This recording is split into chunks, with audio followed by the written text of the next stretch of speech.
Ayan, mga kasama, kitang kita ang diferensya.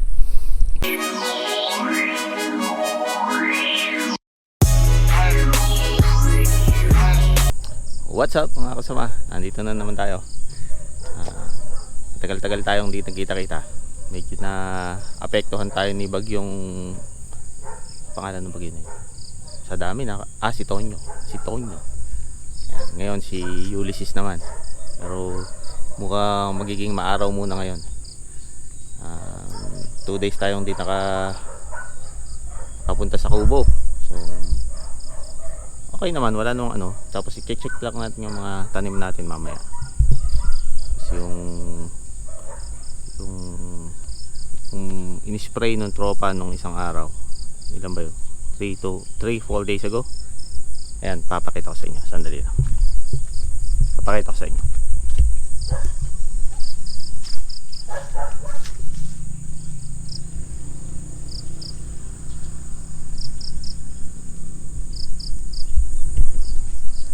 Yun, na ano siya, ano na, nagdidilaw na. So mamamatay na yan, mga ilang araw na lang. Pwede na tayong magtanim ng mga balak natin itanim, papaya siguro. Yan. Ngayon nga pala, wala namang masyadong ganap. Tutuparin ko na yung pangako ko sa inyo na yung parang ano ko, video profile ko, parang gano'n. Tapos yung kwento ko lang sa inyo na konti kung sino ako, saka kung paano ako yung journey ko, ayun, from OFW to pagre-retire as OFW, pero nagtatrabaho pa rin ako. Hindi na lang ako OFW. So may mga challenges, yung mga tipong ganyan. Medyo maaga pa, tingin yung bedroom boys pa na konti. I-charge muna natin ang kape yan.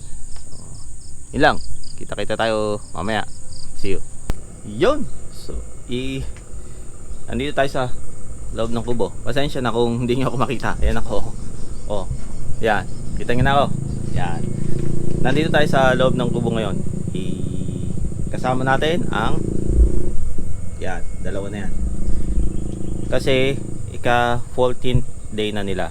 Ang gagawin natin, magte-testing tayo ng siguro mga tig-5 piraso.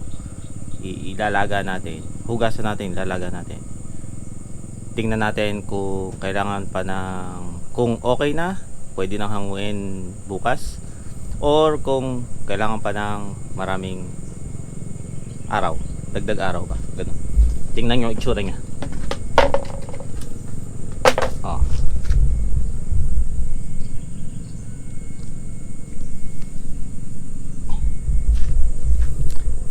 Mukhang mahihirapan tayong maghugas. Hango muna ako ng tig-5, tapos papakita ko sa inyo ang itsura niya mamaya. Yun, mga kasama, nandito tayo sa ilalim ng puno ng mahogany ulit. Masarap dito kasi malamig. Bumili nga pala ako ng duyan. Kakabit natin dyan.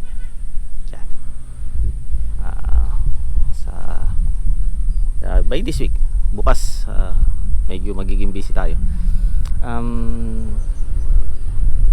Bakit ba ako nandito? Nandito ako kasi may gusto akong i-share sa inyo tungkol sa pagiging OFW ko.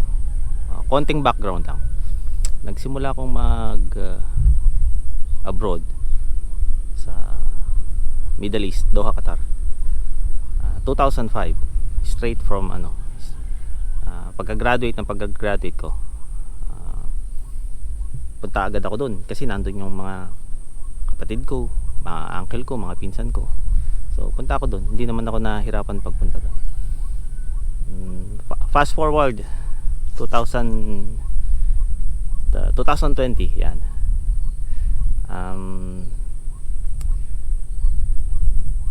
almost 15 years na pagiging OFW. Maraming nagsasabi, ay 15 years OFW, tapos maganda ang trabaho sa Middle East niyan, si Embet, dami sigurong pera niyan. Ang totoo po is ang totoo po is meron konting ipon, pero ang totoo po is wala akong maraming pera. Sasabihin, wala nga po ako sariling bahay. Nagre-renta lang po ako sa apartment sa bayan dito sa San Miguel, Bulacan. Taga San Miguel, Bulacan nga po pala ako. Nagre-renta lang po ako ng apartment. Tapos yung mga nagsasabing marami akong sasakyan, wala po akong sasakyan. Well, may sasakyan po ako, pero hindi SUV or kotse. Ang sasakyan ko po ay tricycle. Yan. Pero stainless. Saka fully paid. Yan. Tapos ano pa ba yung mga misconception ng mga tao, kasi ano daw ako, tagal ko daw OFW. Kaya po ganun is isa din ako sa pangkaraniwang OFW na maraming pagkakamali sa desisyon pagdating sa kita nila. Kailan lang po ako nagsimulang medyo maging mature pagdating sa kita ko sa pera? Siguro nung nagka-asawa na lang ako, kahit nung nagka-anak ako, I think. So na-realize namin ni Mrs. na nung medyo nagtatrabaho din po kasi si Mrs. doon na din kami nagkakilala sa Qatar. Medyo maganda din yung trabaho ni Mrs. Accountant po kasi si Mrs. Ayun, tigisa kami ng sasakyan, nabibili namin yung gusto namin bilhin, na yung hindi ka na nagdadalawa or nagtatatlong isip. Dumating kasi kami sa point na yun. Meron ngang pagkakataon, pati yung mamahaling kaldero binibili namin. Sige, nga pala, may segue lang. May nag comment, tinatanong kung sabi niya, "Uy, ganda nung tunay ba yan?" Yung kasi po nagpapakita ako ng mga niluluto namin. Nakita siguro nila yung gamit kong kaldero. Sa tinatanong kung tunay. Opo, tunay 'yon. Isa 'yun sa mga binili namin nung hindi pa kami ganun ka-mature financially ni Mrs. Gagawa ko po ng hiwalay na video yan para sa inyo. Sige. But anyway, yun. Tapos fast forward, ayan, medyo nag-mature na kami ni Mrs. financially, kasi may edad na rin siguro. Tapos na-realize namin na malaki nga ang kita sa Middle East, pero di naman kami healthy, kasi stress sa trabaho, ganyan. So 2018 umuwi kami ni buong pamilya, kasama yung isang anak namin. Tapos isa pang mali namin yon, kasi na-excite kami. Buhay Pinas, ayan. So yung way of life namin doon sa Doha, dinala namin dito sa Pilipinas. That's for 1 year. Then hinahanap-hanap namin yung buhay sa Middle East, kasi magaan ang buhay sa Middle East lahat may katumbas na pera. Masama man sabihin, pero lahat may katumbas na pera. So 2019 bumalik ako doon sa with the intention of papasunurin ko yung mag-ina ko. And then unfortunately nagka-pandemic. Ayan, hindi sila nakasunod. Doon namin na-realize na ni Mrs. na nung during pandemic na hindi importante ang kung marami ka mang pera. Hindi naman maraming pera. Ibig sabihin, kung yung pera mo is it's not, yung buhay is hindi lang tungkol sa pera. It's about living properly. Ito, kaya ayun, nag-decide na lang ako, umuwi ako dito. Tapos dito na lang kami ni Mrs. May trabaho naman ako kahit paano online. So may pang araw-araw kami. At ito ang next target namin. Yan, kung nakikita nyo yung nasa likod ko, tapos yung after nitong fish pond, yung bukid na yan. By the way, itong fish pond na to sa uncle ko to, sa tita ko to. But since pareho silang wala dito, yung uncle ko is nasa US, walang nag-aasikaso, kaya kita nyo 10 years worth of damo yan. Di bale, ayusin natin yan. So ako na lang ang tanim-taniman ko ng konti, kasi ang goal ko is yung pang-araw-araw namin ni pamilya, mag-alak is dito namin kukunin. At least alam ko kung saan nanggagaling yung pagkain namin, di ba? Yun lang. Kaya yung mga nag-aano dyan na OFW na naghihintay ng perfect timing daw para umuwi ng Pilipinas, mag-iipon muna ng ganitong amount, bahay, kotse, baka wag nyo na po masyadong pagtagalin, kasi baka magaya kayo sa akin. Na 5 years lang ang target dapat doon, naging 10 years, ngayon naging 15. Wala pong perfect time ng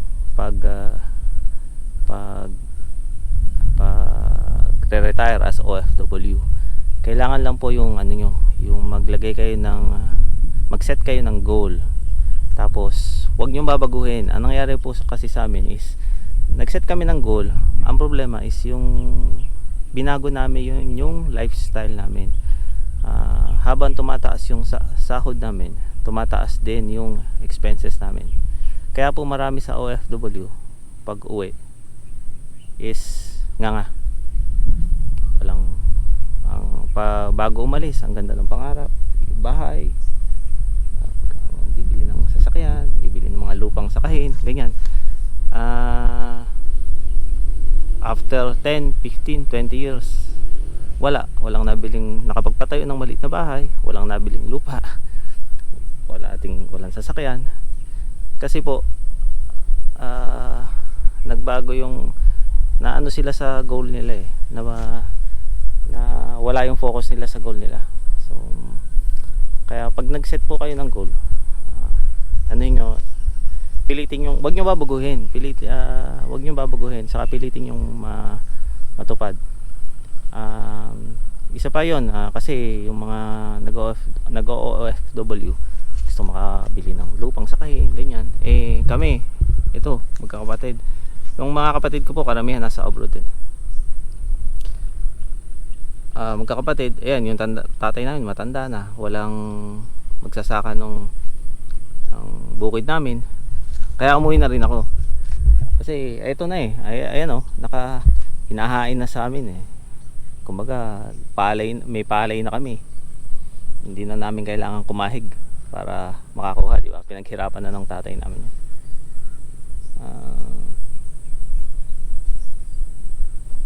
Yun lang. Sana po samahan niyo ako sa journey ko. By the way, hindi po ako magsasaka kasi hindi kami sinanay ng tatay namin sa pagsasaka, kasi ako po ang panganay na lalaki, ayaw nung tatay namin na magaya daw kami sa kanya na walang choice kundi magsaka. Pero dahil sa pagsasaka at sa tulong ng mga kamag-anak, napagtapos po niya kaming 6 na magkakapatid. Pero ang ending ito, babalik din kami, di ba? Kasi doon din, babalik ka kung saan ka nagsimula. Kaya pasensya na po kayo. Kung marami akong yung mga magsasakang nanonood, kung marami akong maling ginagawa. Hindi po kasi ako magsasaka. Wala po ako alam sa pagsasaka, wala po akong alam sa pagtatanim. Ang alam ko lang po ay kung ano ang pinag-aralan ko sa IT field. Kaya samahan niyo po ako. Siguradong marami akong makukuhang tips sa inyo na para matuto sa pagtatanim ng gulay, pagtatanim ng palay, pagsasaka. Lalagyan po natin ng isda yan, konting isda, yan, para may source of meat tayo. Konting isda, yun, ganun lang po. Sana po samahan niyo ako, suportahan niyo ako. At sa susunod pong eleksyon, huwag kayong makakalimot. Pinatawag ko kayong lahat. Ganun lang. Ito yung ano natin. Nag-testing tayo nung ginawa natin yung DIY salted egg natin. So, yan. Siyempre, meron tayong tinapay in case na masarap. Wala tayong baong rice ngayon kasi balak natin talagang maagang umuwi. Ito is yung nakalubog sa putik. Yung dinamp natin na gano'n. Yung nakabaon sa putik yan. Ito namang isa is, mainit. Yan, kakaluto lang. Mainit-init pa. Yung etong isa na to is yung dinip lang natin. Tapos binalot lang natin siya ng putik. Teka, punas muna tayo. Mainit. Oh, mainit na nga yung panahon. Mainit pa yung dalawang itlog ko. I have 2 eggs, the left and the right. Ito naman tayo sa dito muna tayo sa nilubog sa putik. Sana masarap. Mainit nga, mainit.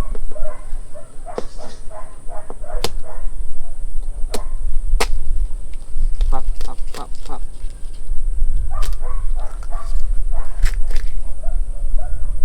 Ayun.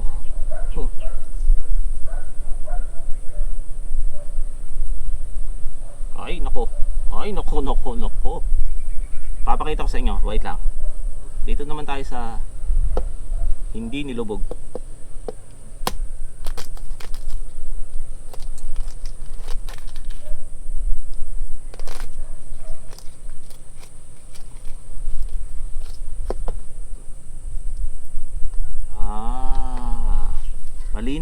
Malinaw ang diferensya, mga kasama. Ilalapit ko sa inyo. Hindi pala, kukunin ko na lang kayo. Sandali lang. Ayan, mga kasama. Kitang-kita ang diferensya. Pasensya na, medyo hindi malinaw ang salita Tinitira ko na. Hindi na ako nakatiis. Ito yung nilubog sa putik. Ito yung sinawsaw lang sa putik. Tingnan nyo diferensya. Ay, medyo malabo, brad. Teka. Wait. Yan. Nangyari. Yan. Medyo langis. 14 days pa lang yan. Mga 1-2 araw pa. Number 1 yan. Ito naman yung sinawsaw lang. Pero okay na din. Pero palagay ko mas kailangan ng maraming araw nito kumpara dito. Saka iba yung iba yung texture nito. Ito pala, hindi yung nakikita, sorry. Iba yung texture nito. Mas panalo. Ito nga tinitira ko na Tap.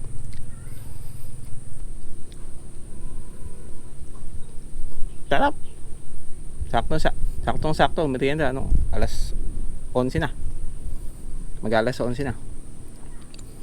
Maaga nga pala akong uwi. As usual, nautusan na naman tayo ni Mrs. So ayun muna lahat ng tao, wag lang Mrs. mo. Sandali lang, may kukunin ako. And I'm back. Ganun lang kabilis, di ba? Palagay ko alam niyo na kung ano yung kinuha ko kasi magpapaalam na ako, di ba? Ano ba sinabi ko kanina? Yun, kasi nga may inutos sa akin si Mrs. Suwayin mo na lahat ng tao. Wag lang Mrs. mo. Lalo na't may pinabibili sa grocery, di ba? Maaga akong uwi ngayon. Mag-aalas 11 pa lang uwi na ako. Bukas maraming naka-line up na trabaho sa atin. Magpapataba tayo ng yung mga second batch ng sili at kamatis. Magdadamo tayo. Bumibili ako ng grass cutter o walang mabili na pang amateur, puro pang professional. Kaya dito sa San Miguel, kaya puro malalaki. So hindi pwede sa atin yun. Amateur lang tayo Hindi naman ako marunong mag grass cutter. Mag-aaral pa lang ako.